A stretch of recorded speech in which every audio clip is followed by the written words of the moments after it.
Afternoon all. I'd like to show you an interesting game in the Sicilian Sveshnikov between Garry Kasparov and Vladimir Kramnik, believe it or not. You would normally associate Kramnik with quite solid openings, so it was very interesting to see this game played in the very, very strong Novgorod tournament in Russia in 1994. So e4 from Kasparov, and we see the Sicilian, and after knight c3 we see knight c6. I know, a strange move order instead of the usual knight f3, and now an even stranger move, knight ge2, as though white might be keen on g3 and bishop g2. A closed Sicilian is not out of the question. Black plays knight f6, but now we transpose into more normal looking position after this exchanges on d4, e5. We're into Sveshnikov territory, one of my favourite openings as a junior, and one I've just played today actually, a blitz game with some success. So it's a very fun variation of the Sicilian defence. How does Kasparov handle it against Kramnik? We see d6, bishop g5, standard stuff so far. Usually this knight will reroute using the c2 square after knight d5, often to c2 to e3, sometimes to b4 to get influence on d5. We see knight d5 here. Another alternative is bishop takes f6, but knight d5, very theoretical. Bishop e7. Kasparov takes on f6, and now c3. Okay. Vladimir castles. We see knight c2. So white's strategy is revolving around this d5 square. Black has the bishop pair. White has opportunities for a4 to try and undermine black's queenside structure later. Okay, black plays rook b8 in anticipation of a4 to try and put pressure on b2 to try and discourage a4 here. Now a very interesting move from Kasparov. h4. This deprives black of that often useful bishop g5 move, just to put the bishop on this diagonal and then play later for f5 maybe. So, and obviously bishop h4 looks very dangerous for queen h5. We have h7 there. We don't want to give a battery like that on h7. So this next move by Vladimir is very interesting. Very interesting indeed. Knight e7. He's willing to give up his dark square bishop to accelerate the fight over these two central squares, and to make sure this bishop's quite effective on this diagonal. He's volunteering double pawns around his king. So the imbalances are rapidly changing here. Instead of black having the bishop pair, black's got an even more damaged pawn structure, but the central control of black is going up if white dares to take on f6. If he tries to reinforce the knight, then black can fight with bishop b7 to continue that pressure on d5, for example. Kasparov takes on f6 here. He's factoring in potential king safety as well as structure. G takes f6, and now okay, it's not that tempting for white with h4 maybe to castle kingside later, because maybe black can even use the g file potentially. This h4 pawn could be potentially dangerous against the black king as well if the rook is behind it, remains behind it. So what we see here is quite a unique plan as far as the Sicilian Sveshnikov games are concerned. Already we've seen that early h4 is the start of quite a unique plan, but this queen d2 now gives the idea that, hold on a sec, white can castle queenside here. This ready-made attack really hasn't got the resources behind it at the moment, although the pawns are ready for b4. White's got control of b4 at the moment. And d6 could be a target if white castles queenside. And also this h4 could be useful for rook h3 later, if the bishop wasn't eyeing h3. So leaving this rook here and not castling kingside seems to be a good idea, especially if you consider the double pawn. Sometimes they don't help black's king safety. We see here bishop b7, black's trying to use that idea of trying to maximise the central control. We see bishop d3 here. How else to support the e4 pawn? The queen doesn't want to move again. f3 looks awful. F3 will just weaken some dark squares, maybe knight g6 to f4 even later. Or just f5 or d5 still. But after bishop d3, d5 is played anyway. And we see e takes d5, which looks at the h7 pawn. Hold on a sec. Queen h7. Really dangerous on h7. Vladimir takes with the queen. Any queen, well, the bishop is hanging, no queen h6. But can white try and castle queenside? But what about a2 here? a2 will be hanging. Nevertheless, Kasparov does castle queenside. So he's supporting the idea that queen h6 without hanging the bishop. And he's giving up a2. Can black dare take on a2 in this position? Is he gaining material but losing quality and time if he takes on a2? Well, first, Vladimir, well, in fact, wouldn't he just almost be getting mated? Because queen h6 looks ferocious in this position, potentially. Vladimir plays e4, so he's blotting out that bishop. And he's given the option here of exchanging queens, but he doesn't really want to take it, surely. White will have a nice blockade coming up with knight e3, and that's 7th rank opportunity looks good. Black actually nabs this pawn, so is it a case of material versus quality versus time? The knight's handling the a1 square, so there's a little bit more time given for white to try and do something on the king side. But it's queen h6. He's attacking f6. How is that defended? Knight g6, maybe h5. We'll check a few things out in the second pass more technically, but the queen just comes back seemingly naturally after nabbing that a2 pawn to e6. But it is a potential tempo gain here. How critical is this tempo gain? Is it of great significance? Knight d4. In one respect, it's great that the knight potentially is on a very menacing square, but it's covered by that knight. On the other hand, this bishop here means that rook h3 is potentially dangerous all the time. On the other hand, b4 is more on the cards if the knight's not helping secure against b4. Black's got a ready-made attack, surely, on the b file. We see queen b6 here. Okay. Now rook h3 with menacing intentions just to try and mate black. Or if knight g6, knight f5, still very dangerous on g7 if knight g6 is prompted. Vladimir plays king h8. Okay. Very interesting move here. Very direct. Threatening. Bishop g4 threatens, for example, bishop f5 for mating on h7. And if taking, that's still pretty good to have a knight on f5. That's Kasparov's favourite place for an attacking knight. Vladimir reacts with rook g8. So at least, at minimum, he might have rook g7 coming up. Okay, but there's a very interesting property, and in fact, if we look at our theory of weakness of the last move, let's look at this last move.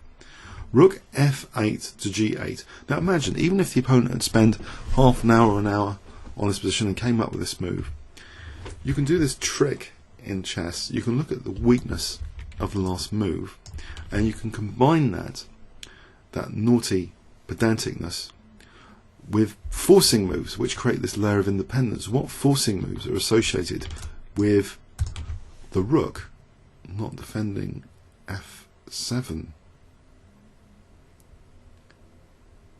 The rook not being there, or the rook's not helping control this d-file potential, and the queen is on h6, it's eyeing h7. If only we could get more pressure on h7.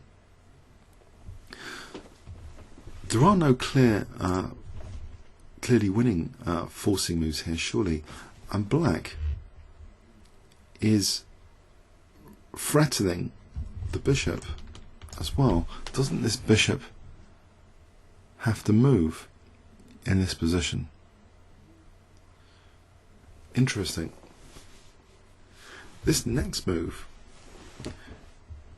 is very, very clever indeed. In fact, I'm not really sure you can deduce it from a weakness of the last move or forcing moves. It seems to be an incredibly ingenious move. I wonder if you can spot it if I give you 10 seconds starting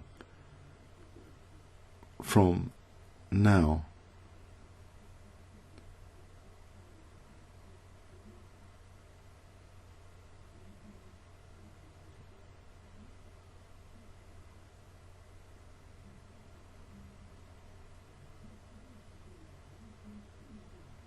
Okay, the move is knight e6. It's intriguing. It's leaving the bishop hanging as well. What is it actually threatening? Actually, it's blocked the f6 pawn. So the bishop not moving is just supporting this to block this f6 pawn, which means white is threatening queen takes f6, mating black here potentially. Now if rook takes g4, queen f6 is still looking pretty dangerous, at the very least. Even if there is king g8 there, what could white do in that position? Or are there any other possibilities? That is something for the second pass. If it's not an immediate mate, it looks pretty dangerous indeed. Let's have a quick view just now. Let's imagine queen takes f6 check.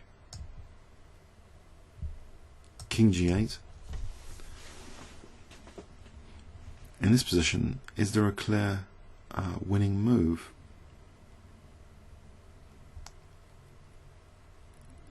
It doesn't seem immediately obvious. Maybe there's something even more powerful. So this is something to work out in the second pass with engine technology. Actually, the power of knight e6 here. If it's not immediately obvious, maybe I'm just missing something in this first pass, but it's pretty amazing that this can this is a win in some way. So maybe yes, it's definitely something to wait for the second pass. Okay. So knight e6, the bishop was ignored though. Rook g6. And this gives Kasparov the opportunity now for queen f4, which hits the rook. And not only that, it's supporting other moves. After rook e8, we see rook d6. And this is getting really dangerous. If the queen moves, then there's more time for the attack, maybe h5. If the rook moves, then f6 will drop, and that's terrible. So, in this position, Vladimir plays knight d5, which is quite clever in its own right, because we've got a lot of pieces potentially hanging here. If rook takes b6, knight takes f4, we've got the bishop and knight hanging there. Now, another absolutely ingenious move is played here. I wonder if you can spot it if I give you 10 seconds starting from now.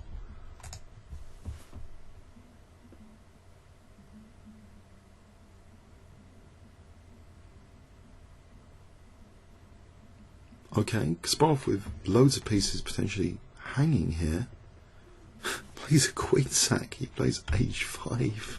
Believe it or not, stunning. What on earth is going on here? The rook, if the rook moves, then, well, if it takes there, queen g4 is threatening mate on g7, as well as the queen. If the rook moves, well, where else can it move? Then, okay, not queen f6, but maybe rook takes d5, followed by queen f6, is potentially very dangerous.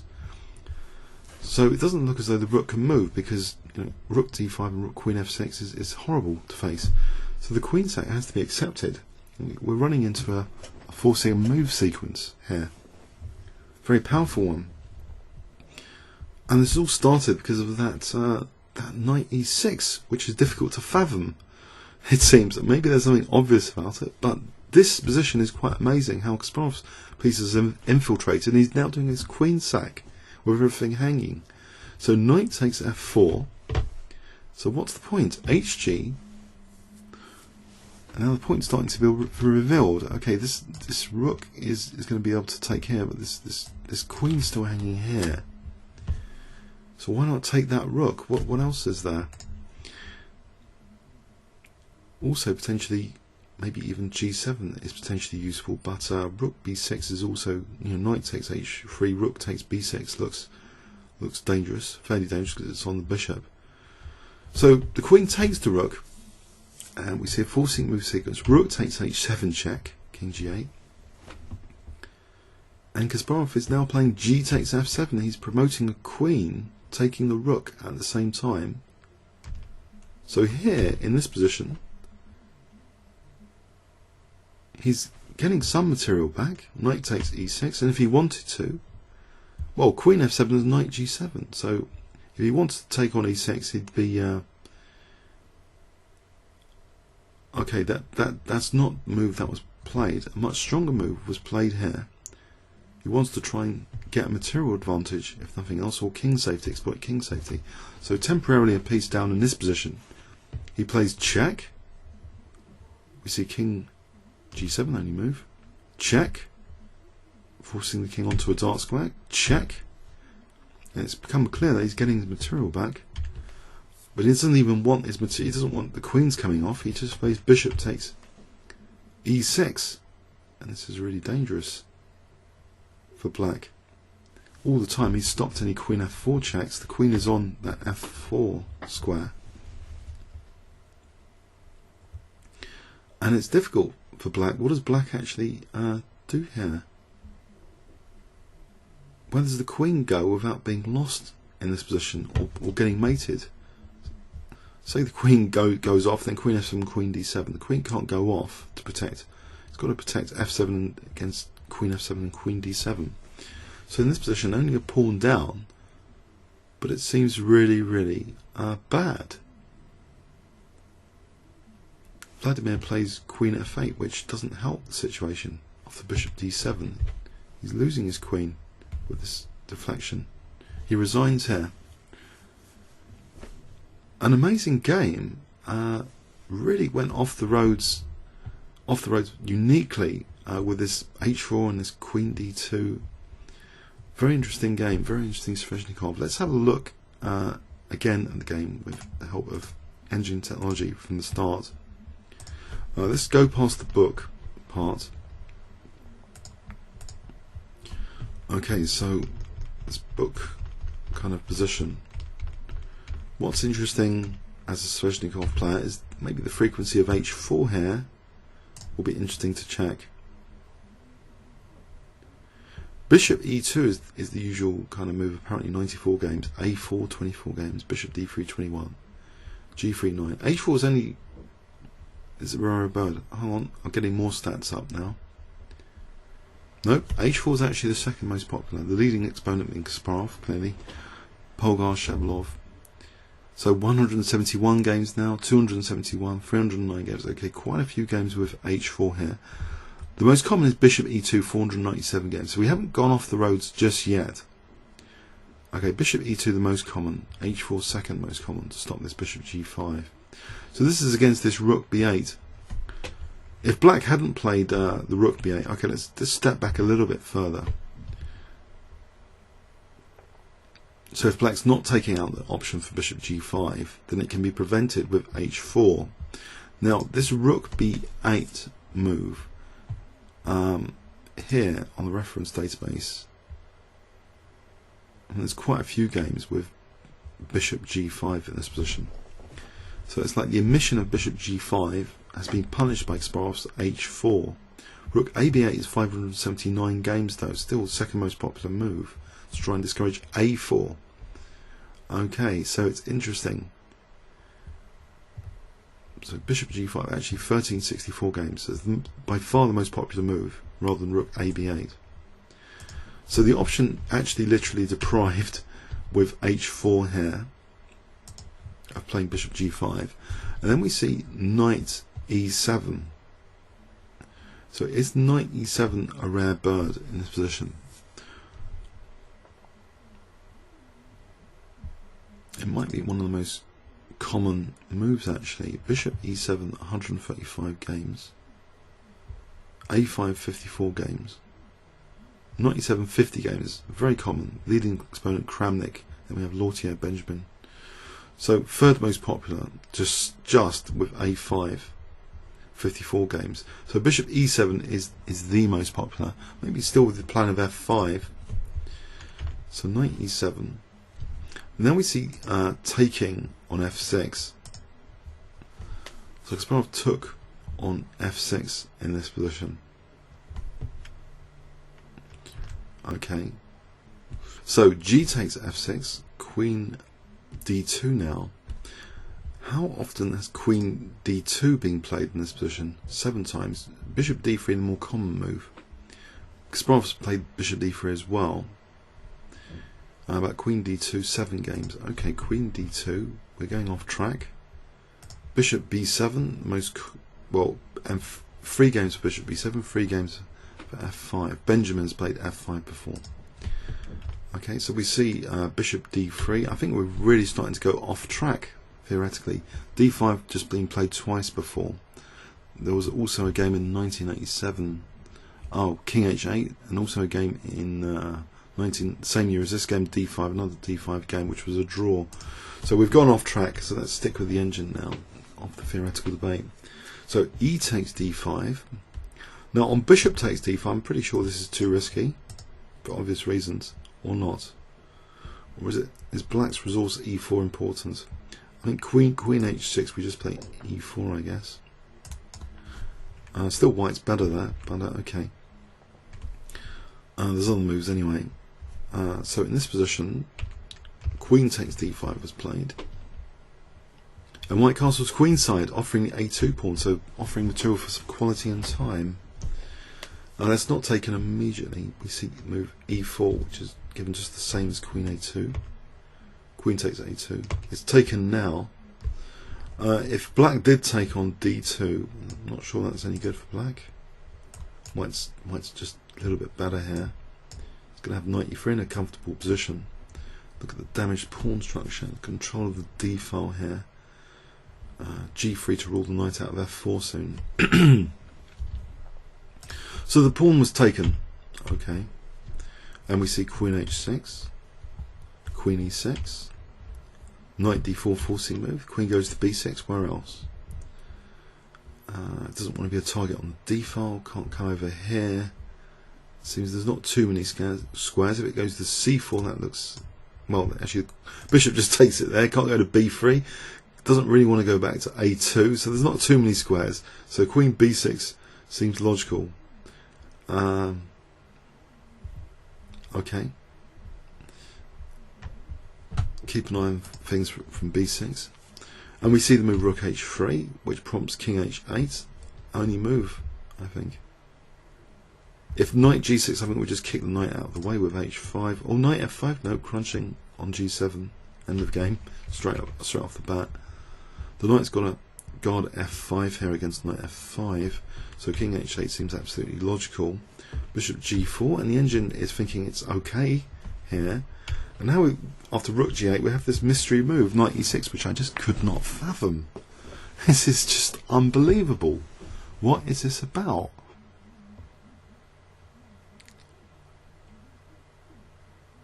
Knight e6.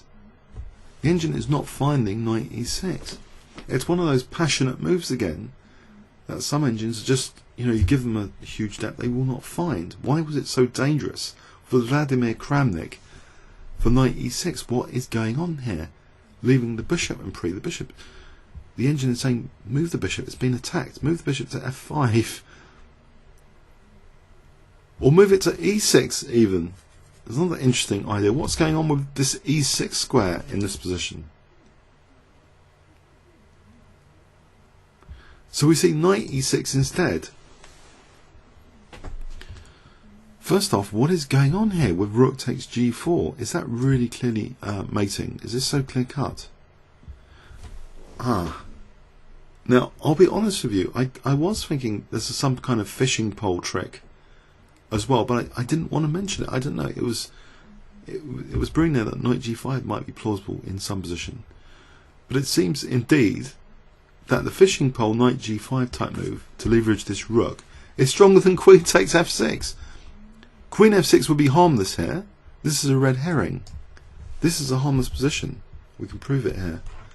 The actual powerful move is with the rook kind of deflected to g4. Now knight g5. So h7's just a massive target. There's a pin on the f6 pawn. It can't actually take anyway. So we're just threatening this. So the rook's going to have to give itself up. And we're going to peel open this h file against h7. What a clever move. Knight g5. This is the resource that's missing in the first pass. This is very, very powerful.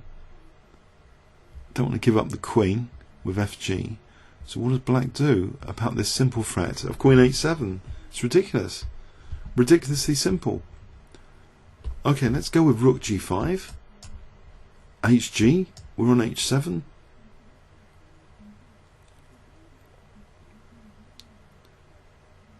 What can black do about h7? Not much. He plays king g8. Just play g takes f6 now. Forget the king running. It's still going to be mated in a different way. Ouch. So this knight g5 is absolutely crunching. The engine is giving rook g6 though, with black being better. Also there's a move queen takes f2 here to defend f6. Worthy of mention. And white would have an amazingly pyrotechnic move, rook f3, blocking the queen from f6. If we say take that, well, the queen f6 is mating now. The rook's in the wrong place here because it's not allowing king g8. There's no king g8 resource. So rook f3 here. And if rook g6, this is getting really hairy. Queen g6. Threatening mate on g7. For example, okay, we're doing okay here as white. Okay. So queen f2 doesn't help. Rook g4 doesn't help. So let's go with rook g6.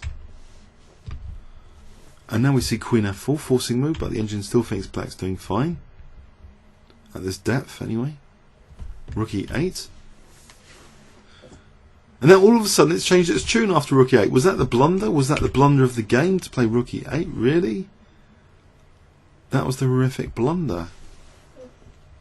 What is white actually threatening apart from the obvious queen takes b8? Let's ask. White is threatening h5.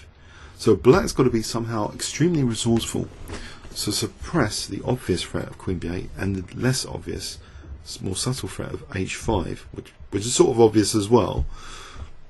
So how would this next move recommended by the engine handle both threats? Okay, bishop d5. Is this really black's saving resource? It does protect the rook. And what about h5 here? Maybe the idea is just now to take on e6? No, not taking on e6, taking on g4.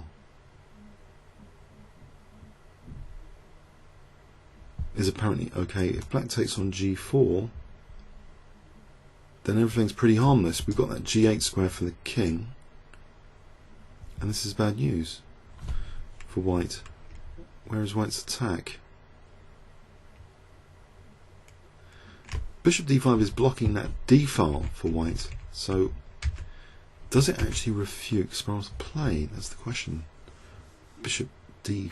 I think we're going to have to give this some sort of depth here. If the knight had to retreat, then b4, black's got a ready-made attack. That doesn't look at all in the spirit of things. Black's got a ready-made attack, and white's going to be mated soon. Surely, it looks pretty dangerous. So what would white play in this position?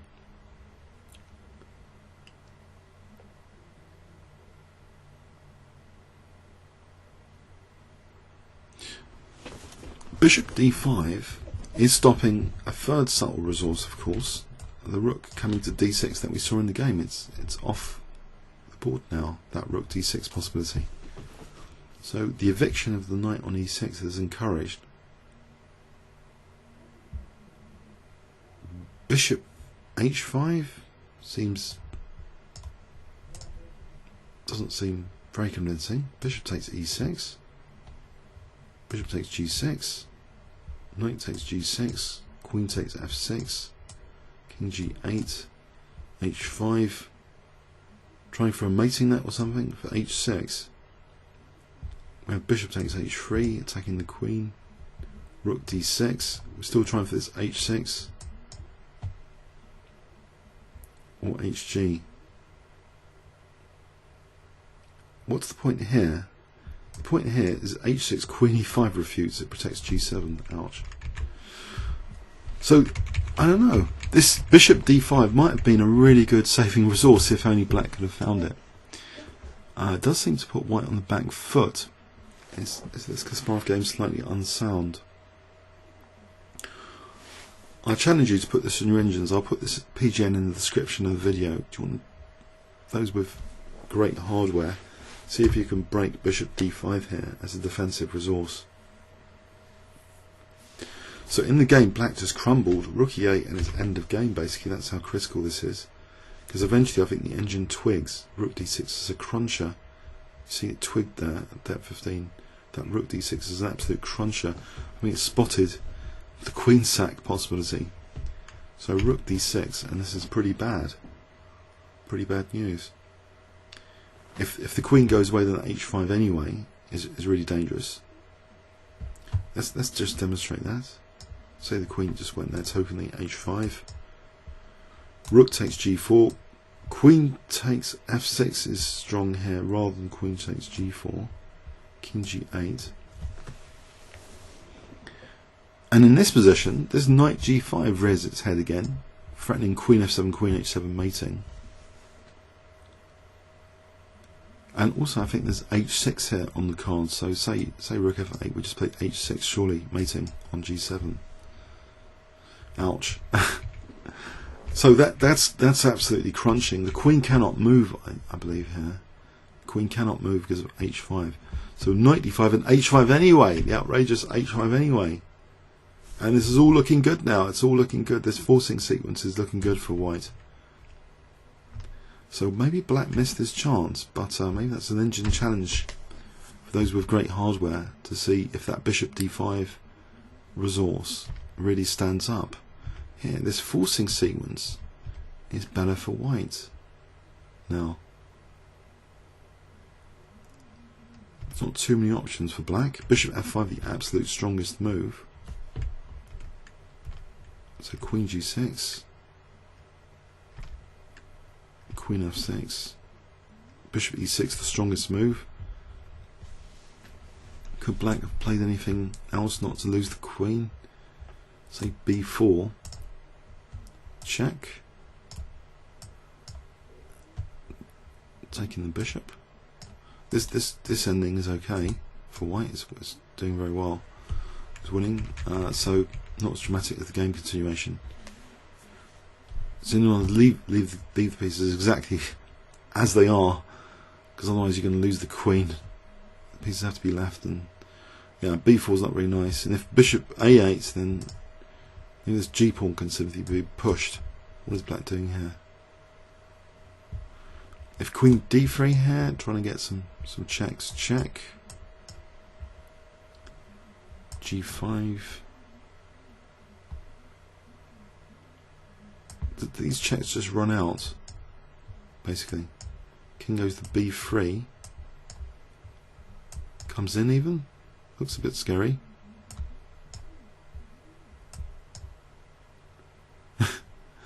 This sort of position, it's the g pawn just charging up the board.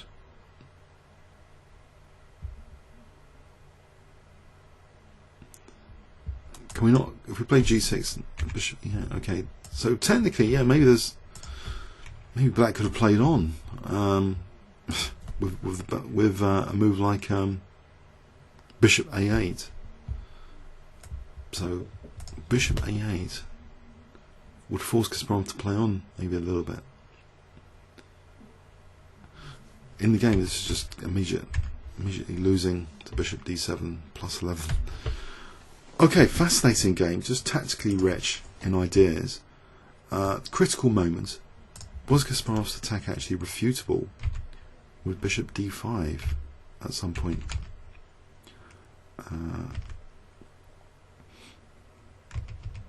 So in this position, in this very position here, with the rook attacked, there was a way of defending both the rook and against rook d6, defending against both effectively with bishop d5, and also trying to evict the knight.